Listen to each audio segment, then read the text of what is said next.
If you've followed me for a while, you know I'm a huge fan of the Planet Eclipse Gtek.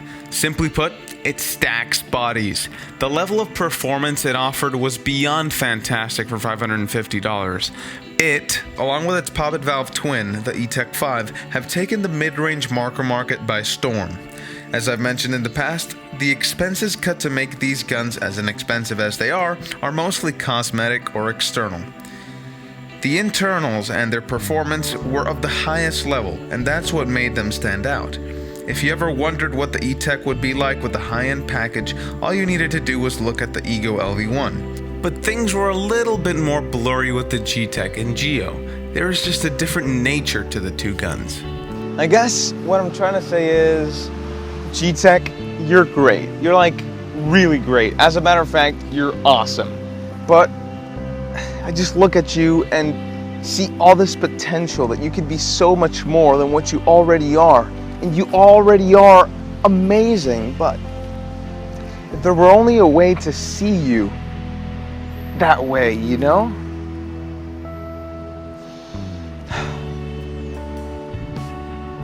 Makes me think. So you want to be a player, but your wheels ain't flying. You gotta hit us up to get a pimped out ride. You've got to pimp my ride. Yup, totally killing it with that one. But really, I mean, Pimp My Ride was kind of a BS show in reality, but you know what? I've got just the thing. This is totally gonna do it.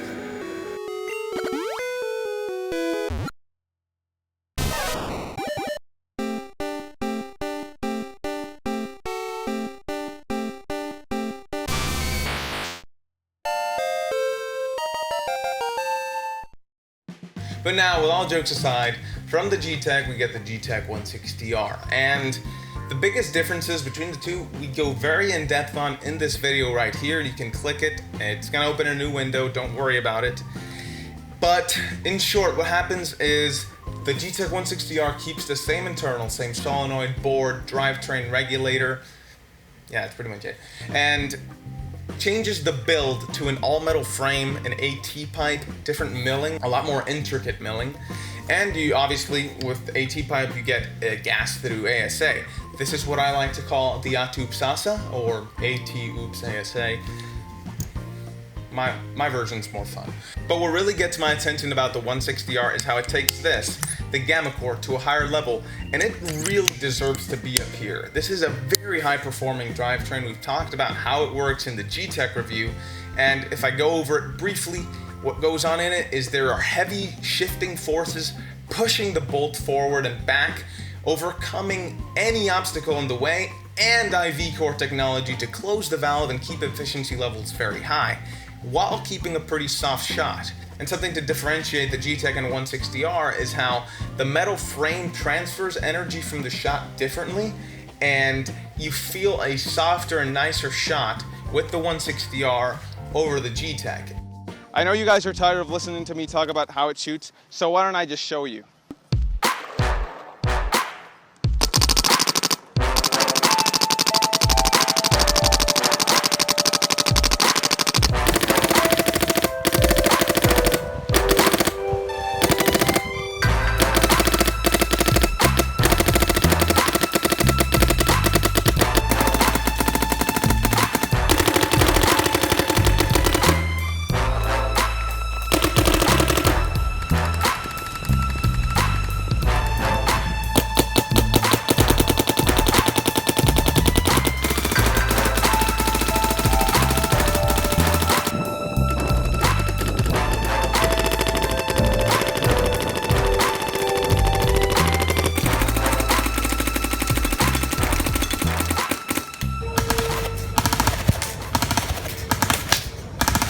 But why make this gun? If you look at Eclipse's lineup, they already had entry, mid, and high-end markers. So why make something between mid and high-end?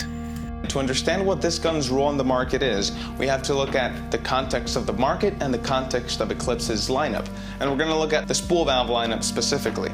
So at the end of last year, Eclipse had the ETHA, Gtek, Geo 3.5, and Geo CS1 in their lineup.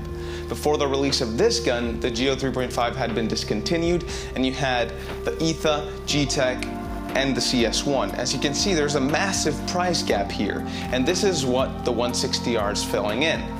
Now let's take a look at the market the 160R is in. This is a market that a lot of people have thought to be dead, but that is simply not the case.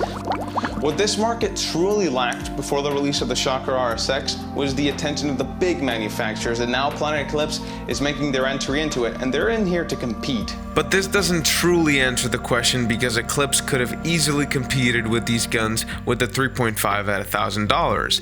Except that they couldn't for too long, because even though the retail price on the 3.5 might have gone down, the production cost remained the same. With the success of the Gtek in mind and the paintball community just begging for more guns in this price point, Eclipse just took the best the Gtek had to offer and put in a tournament level package to further develop the potential of the Gamma Core and what it can do. And one of the things it does best is reliably perform in the worst conditions you could possibly imagine. Not only did it tick like a clock in the tropical storm you see me playing in, but it handled the extremely fragile wet paint incredibly well and did not break a single ball throughout the storm. And it also fired flawlessly after sitting in a freezer for hours at -10 degrees Celsius. And even if you run out of proper lubricant and a mysterious voice tells you to follow an unconventional lubricating procedure, it will probably work.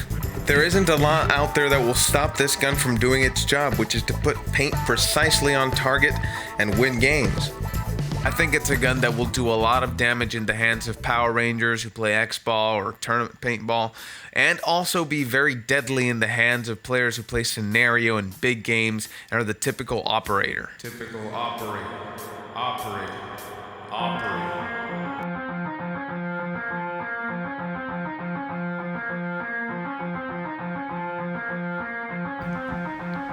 We might play paintball, but we're not egg. We're decked out in camis, and now here we are. But you can't see us, inconspicuous.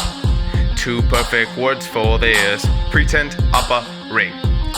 Wake up in the morning and I'm feeling OAF. A case of graffiti just lying on my chest. Splatmaster on the side, grills on the stand. Got a tape gun from a pretty cool brand. Filling up pots till 1,000 rounds. Gotta shoot players from out of bounds. One-balling dudes, popping masks, then raining paint for a suppressive fire task. Lying in the dirt and I'm bracing the suck, but leave the game when I'm out of luck. Even have a snack between two games, but that's not pretend operate. That was awful. My mother was right. I do need to take a hard look at my life. Whoops, you guys are still here. Well, time to get back to the review. This top-class performance comes coupled with top-class ergonomics. It's extremely easy to switch hands with. To point the gun, the extended feel feels great. The grips are, well, grippy, and it's just an extremely comfortable gun to shoot. The trigger is also fantastic. It's a massive improvement from the regular Gtek. This is pretty much the same trigger that was on the CS1, minus the magnet adjustment and minus the opto switch setting. It's still extremely fast, and the trigger is actually very responsive. It doesn't cease to impress on the chrono either. While firing bursts, I'm getting a solid plus or minus 4 feet per second. Granted, I'm using excellent paint, but still very impressive. The Autoop Sasa is actually surprisingly easy to activate and deactivate despite having a tiny knob. It's about a full turn in to gas up and a full turn out to degas, obviously.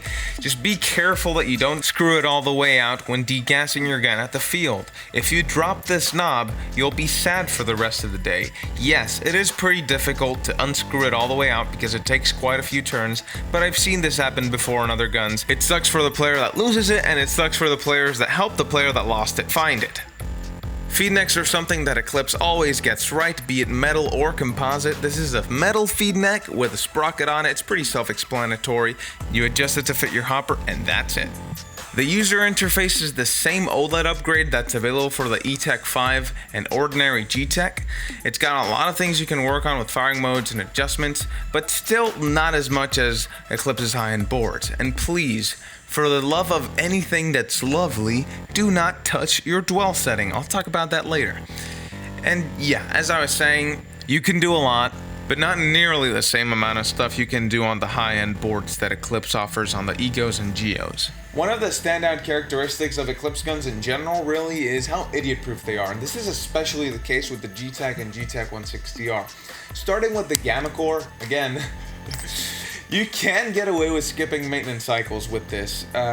Should you stay up to date with maintenance on your gun? Absolutely. Will the Gamma Core mind if you skip a session or two? Absolutely not. But the real reason I say this is how what you'd have to tune on most guns, you don't have to work on here because it is already mechanically countered here. So first, talking about breech bounce or a loader timer, this gun has what's called the DefTech feed. I've talked about this before. What it really does is mechanically prevent breech bounce by making the balls roll into the breech. It pretty much works all the time, but just don't be surprised if 1 out of every 100,000 shots does bounce in the breech and it breaks when you fire. It's paintball, these things happen, no machine is perfect, and neither is this. And the other one I've already touched on, and that's how the gun is dwell insensitive. Do not touch the dwell on this gun. It is dwell insensitive, meaning that your dwell changes will have no effect on performance whatsoever. This drivetrain is designed to operate at exactly 23 milliseconds of dwell time. Do not modify this. It will do nothing to your performance. The gun is dwell insensitive. I think I've said this about 9 times, but it's important.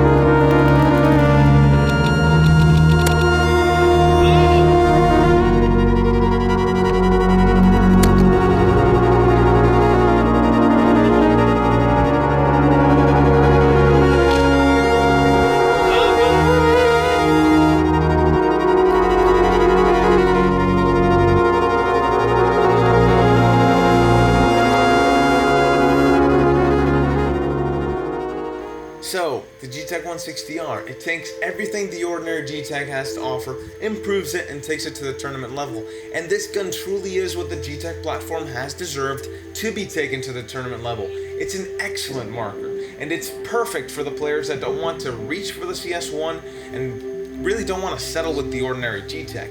But unlike what we used to have with the E-Techs, this is a lot more than just an all-metal Gtek. It's feature-packed. And no, it isn't as feature-packed as the Geo CS1. You don't get the pops, you don't get the SL5 that pumps air through the gun to the direct disconnect frame, you don't get the AA batteries right here, and you don't get the awesome LCD screen that comes with that gun.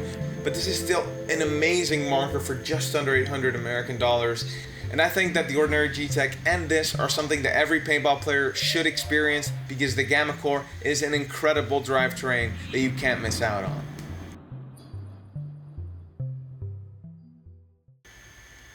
Sorry, I'm not gonna end with a bang. Not this time. Just kidding.